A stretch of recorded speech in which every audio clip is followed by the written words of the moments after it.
একেবারে ঠিক যেমনটা জানাচ্ছিলাম, 21শে জুলাইয়ের মঞ্চ থেকে বক্তব্য রাখছেন সুব্রত বক্সী। সরাসরি নজর রাখবো সেদিকে। মার্ক্সবাদী কমিউনিস্ট পার্টির নেতারা বলেন যে বাংলার মাটিতে মমতা বন্দ্যোপাধ্যায় জোর করে রাইট হাউস বিল্ডিং দখল করতে এসছেন। ঘটনা তা নয়। মমতা বন্দ্যোপাধ্যায় যথেষ্ট রাজনীতিবিদ এবং অভিজ্ঞ মানুষ।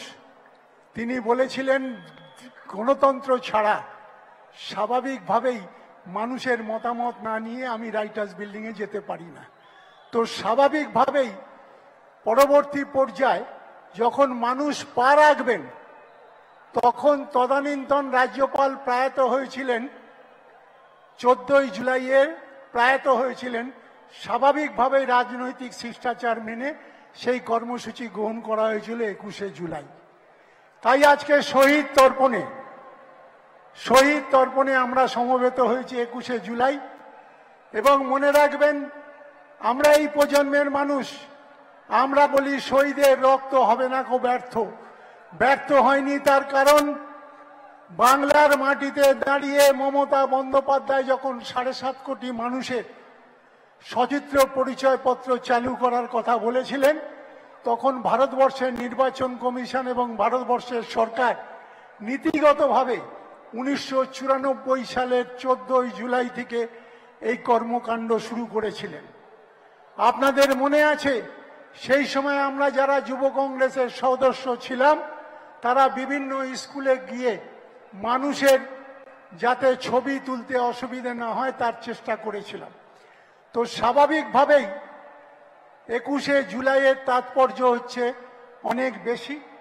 তাই আমরা বলি যে বাংলার মাটিতে 21শে জুলাই শহীদ তর্পণে মমতা বন্দ্যোপাধ্যায় আজকে যে সংগ্রাম করেছেন, সেই সংগ্রামের ফলস্বরূপ পাওয়া সচিত্র পরিচয়পত্র।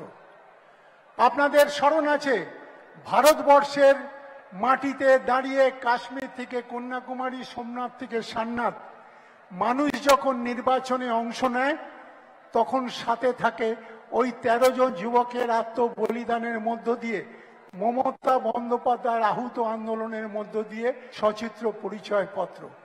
তাই আজকের দিনটি ভারতবর্ষের মাটিতে আমরা তৃণমূল কংগ্রেস, পরবর্তী পর্যায়ে যা তৃণমূল কংগ্রেস প্রতিষ্ঠিত হয়েছিল, সেই তৃণমূল কংগ্রেস এটাকে শহীদ স্মরণে তর্পণ করার জন্য আজকে সমবেত হয়েছি। বাংলার লক্ষ লক্ষ মানুষ বাংলাকে, কলকাতা শহরকে উত্তাল করে দিয়ে তারা ইতিমধ্যে পৌঁছেছেন কলকাতা শহরে। বাংলার বিভিন্ন প্রান্ত থেকে বিভিন্ন সভা সমিতি যারা মিছিল করে আসছেন, তারা সভা মঞ্চের দিকে তাকিয়ে আছেন। আমি আপনাদের অনুরোধ করব, মমতা বন্দ্যোপাধ্যায় এবং অভিষেক বন্দ্যোপাধ্যায়ের, সর্বভারতীয় সাধারণ সম্পাদক অভিষেক বন্দ্যোপাধ্যায়ের ভাষণ যতক্ষণ না শেষ হবে, ততক্ষণ আপনারা কেউ উঠে যাবেন না। তার কারণ বাংলার মাটিতে শহীদ তর্পণে আগামী দিনে নির্বাচনের কথা, সামনের বছর নির্বাচন, এই নির্বাচনী কথা মমতা বন্দ্যোপাধ্যায় 2-4 কথা বলবেন। নিশ্চিতভাবে তাকে অনুধাবন করে আপনারা গ্রামে গ্রামে ছড়িয়ে দেবেন, এই আশা আকাঙ্ক্ষা রেখে আমার ক্ষুদ্র বক্তব্য শেষ করছি। নমস্কার, জয় হিন্দ, বন্দে মাতারাম, তৃণমূল কংগ্রেস জিন্দাবাদ, মমতা বন্দ্যোপাধ্যায় জিন্দাবাদ। ধন্যবাদ। আমাদের একেবারে ইতিমধ্যেই সুব্রত বক্সী তিনি সাধারণ কর্মী সমর্থকদের উদ্দেশ্যে ভাষণ রাখছিলেন, বক্তব্য রাখছিলেন। রীতিমতো কর্মী সমর্থকদের আরো একটু ধৈর্য ধরার জন্য তিনি আহ্বান জানিয়েছেন। পাশাপাশি রীতিমতো 21শে জুলাইয়ের তাৎপর্য তিনি রীতিমতো তুলে ধরলেন। দেখতে পাচ্ছি যে ছবি দেখতে পাচ্ছি, প্রচুর কর্মী সমর্থক এসেছেন, মানুষে রীতিমতো ছয়লাভ।